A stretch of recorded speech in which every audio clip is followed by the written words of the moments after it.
Good morning, and welcome to Tuesdays with the Pilgrim, as we continue reading A Prophet in Babylon by W.J. Dawson. Chapter 2.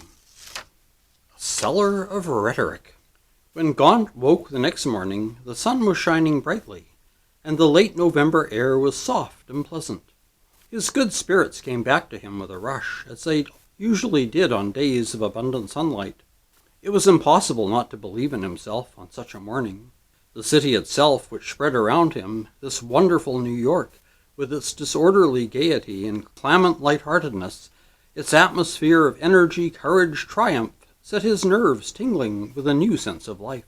New York believed so vehemently in itself. It was prodigal, corrupt, foolish, yet somehow it went on its path of careless conquest. Its men and women were a race by themselves.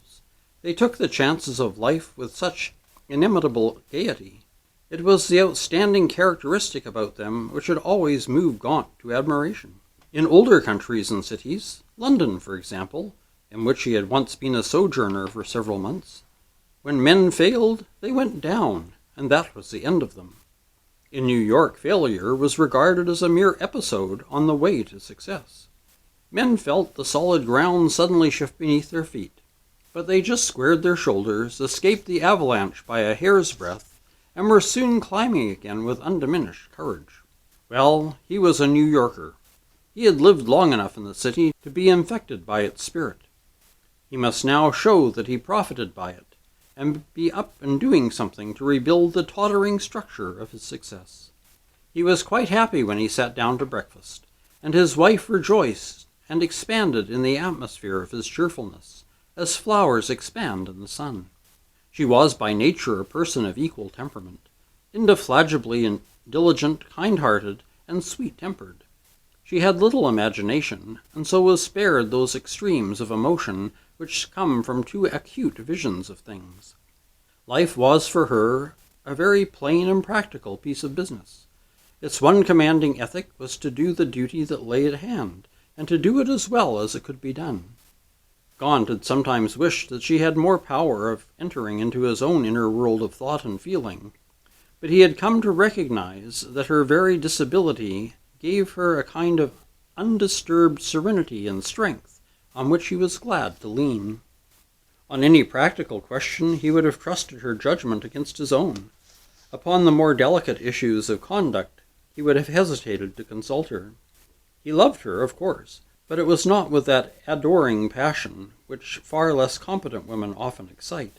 But if he could not give her passion, he gave her what women of capricious charm rarely get: complete confidence in her wisdom and her ability to guide his affairs with discretion. Was she content with what he gave? She believed she was, but what woman ever yet was really content with the rewards of discretion?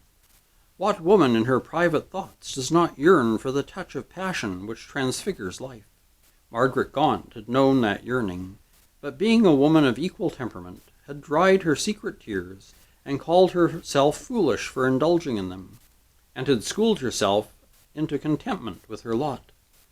It was the sort of victory which multitudes of women attain, but it is rarely so complete that the heart never wakens from its trance. A truth which Margaret Gaunt was to discover later on, as her life moved out upon a broader current to stormy seas. She made a pleasant figure as she sat behind the steaming coffee-maker that morning. Her calm face, refreshed by dreamless sleep, had a bright girlish color to it. Her hair was arranged in a broad brown braid, and she wore a plain linen dress which admirably suited her.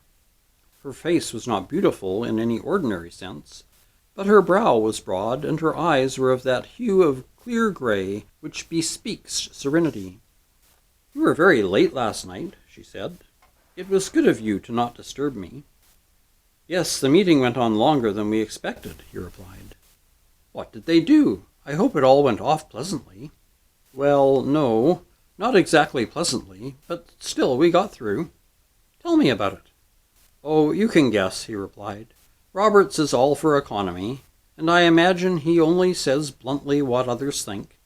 Well, I suppose he's right. I'm sure it wouldn't hurt any of us if we gave up the quartet. They cost a great deal, and lately they've sung dreadfully flat. Besides which, they don't really take any interest in the service.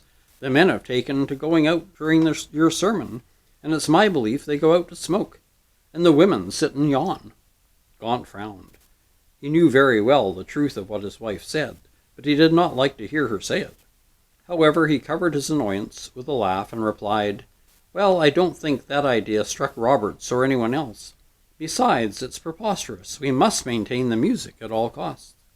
"Why?" she asked. "You wouldn't be pleased if I kept an incompetent maid in your house. You would have asked it if she was worth the price. Besides, I suppose that if the managers talk of economy, there is some real need for it, and they realize they must cut their clothes according to their cloth." It was the very phrase which Roberts had used, but as he now heard it on the lips of his wife, it seemed to have an almost malignant meaning. It laid bare the whole commercial side of the church too nakedly, too grossly. He made no effort now to conceal his annoyance. "I wish you wouldn't talk like that, Margaret. It hurts me more than I can say. You make me feel just like what I felt last night when Roberts was speaking, that there's nothing sacred about a church, and nothing delicate in my relation to it. That it's all a matter of commerce, and I am what Augustine so long ago so bitterly called himself, a mere seller of rhetoric." "I don't know Augustine," she replied. "Who was he, anyhow? But if he was a pastor of a New York church, I guess he spoke the truth. You see, dear, however you may put it, you are a seller of rhetoric, and a very fine rhetoric, too. I don't see that anything can alter that, and I don't see why you and I shouldn't speak the exact truth to each other. It may be all wrong, but that's the principle on which churches are run today. I don't believe Roberts ever thought of a church as a sacred place in his life, except, of course, in the conventional sense. It's a kind of business which he is anxious to run at a profit. So's a college, for that matter, and the professors in it. What are they but sellers of knowledge? And a successful poet, what is he but a seller of emotions?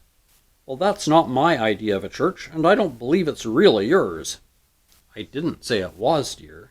But you see, it's not a question of ideas, but of facts. And you can't dispute with facts. The only thing you can do is to be reconciled to them." "Oh, Margaret," he replied with a passionate gesture, "let us get out of it all. Let us find a cottage somewhere and be free. But no, that's cowardice, and it's only running away, and I gave Roberts my word last night that I would go on, that I would win somehow. Margaret, help me to be brave." "My poor dear, you're worried." She had risen from her seat and stood by his side. She laid her cool, capable hands a moment on his own, and said, "I think I know how you feel." "No, you don't, dear," he said. "You don't know how this sort of thing tortures me, and God forbid that I should tell you." "Well, don't be tortured," she said brightly. "I don't pretend to be a philosopher like you, but there's one bit of philosophy I do know. Admit the facts, and then make the best of them. I never knew a house yet where everything went on perfectly. Something is always going wrong, but then you'd expect it, and you don't let people know more of it than you can help. I guess churches are pretty much the same. There's a lot of things that go on in the basement that aren't reported upstairs, but there's no need to think too much about them. Now you go and make your sermon like a good boy, and forget all about Roberts and the rest of them. It takes courage to forget, more courage, I sometimes think, than anything else. But it's the only way to go through life with comfort." Gaunt couldn't help smiling, which was precisely the effect she had wished to produce. "I believe," he said, "there's more real wisdom in your little finger than in my whole body." "Oh, wisdom of a kind," she said with a laugh. "Wisdom of the plain, not the decorated kind. A woman who has run a house with 3 maids in New York City for 7 years and never failed to put a dinner on the table properly can't help learning a few things worth knowing. And the chief is just to go on and don't worry." "But how not to worry? That's the question, Margaret. I don't think you quite realize my position, dear." "Oh, yes, I do. I've seen trouble coming for a long time. Do you think I've not noticed the change in the church? People leaving and all that? If it were your fault, I should worry fast enough. But I know it isn't, and so I don't worry. It doesn't matter whose fault it is. From what I can see, it's the thing itself, the humiliation of it. "I don't feel humiliated anyway," she said proudly. "When I am, I'll let you know. Be sure of that. If it comes to that, I'd rather see you leading a forlorn hope than finding everything easy. It's much more interesting, for one thing, and it appeals to one more. Of course, you're going to be disappointed in some of the people. Adversity leaves only the worthiest of one's friends. Well, I don't know but that it's worth it. I think you've always thought people better than they are. The church people, I mean. And so you expected from them a good deal more than they can give. Don't you think it would be wise just to admit what everyone else sees to be the truth? That church people are pretty much like other folk, with all sorts of streaks in them, and none of them good or bad right through." "But they ought to be better than other folks, Margaret. If they're not, it's my reproach." "If God made them so, I don't see why you should worry because you can't improve on his workmanship. If they are good enough for him to make, they should be good enough for you to put up with. So you take my advice, dear, and just go on, and don't worry." Margaret left the room with a bright smile of gentle mockery, and Gaunt went to his library. Usually the mere sight of the large quiet room, with its long rows of books, brought an instant composure, but today the charm failed. His was the kind of mind which, once started on a theme, cannot dismiss it at will. It analyzes, discusses, dramatizes the intruding thought, allows it to possess the fancy, to dominate the will, until the entire brain is full of its echoes, its endless personifications, its subtle variations. And the thought which obsessed him now was this humiliating thought that he was a seller of rhetoric, a brain and a voice bought for a certain sum of money by an organization called a church. He had never quite seen himself in this light before, but once having so seen himself, he could see nothing else. It did not help to reassure himself that he had never tampered with his sincerity for gain. His boast of freedom was true as far as it went. He had taught what he pleased, and had never consciously modified his teachings to suit any man's views. But behind this boast there emerged a disconcerting question. Had not his power to please the taste of his hearers arisen simply from the fact that he had accepted his environment, and unconsciously adapted himself to it? Was not his whole mental life like the dyer's hand, subdued to what it worked in? He remembered now some of those hasty socialistic generalizations which he had taken for truths in his seminary days. He had then held, or thought he held, very decided views on the inequality of wealth. Suppose these views had truth in them, why had he not preached them? And he knew that the reason for his silence did not lie in any radical change of view, but in his unconscious compliance with his environment. It was not unconscious, perhaps, but not the less real. For a man's temper is revealed by unconscious qualities as well as conscious, is even more truthfully revealed because there is no effort to retard the truth. From this his mind passed at a bound to a more disturbing question. Was the accepted organization of a modern church right? Could any sincere man suppose that the poor man of Nazareth would have approved the hire of men for their talents as the ministers of his church? Was it not inevitable that the real truth about things could scarcely be spoken under such conditions, since he who lived to please must needs please to live? And the longer he thought, the clearer there rose before his mind the vision of the man out of whose tragedy all churches had been born, his poverty and contentment with poverty, his simplicity and entire unworldliness, his disdain for appearances and conventions, for the smooth hypocrisies of traditional religion, his boldness in the face of certain social disaster, his sublime unselfishness, and at last his solitary death, deserted even by those who had believed in him, and yet secure in his own knowledge of victory, in his own sense of the things for which he was born having been really done. Alas, who could say that? Whose life was not based on compromise? And yet surely the very essence of the divine life was the lesson that compromise with truth is death, that the only victory is complete sincerity. Dared he be sincere? He, John Gaunt? That was the real question which confronted him. It was the only real question in life. But like most questions that go to the core and root of things, It was spoken so quietly that he did not at first comprehend its force. It was a still small voice within his soul, the sound of a bell heard underneath the sea, in a submerged belfry. It fell strangely on the ear of his spirit, for like most men who lead a busy public life, he had gradually ceased to have any real acquaintance with himself.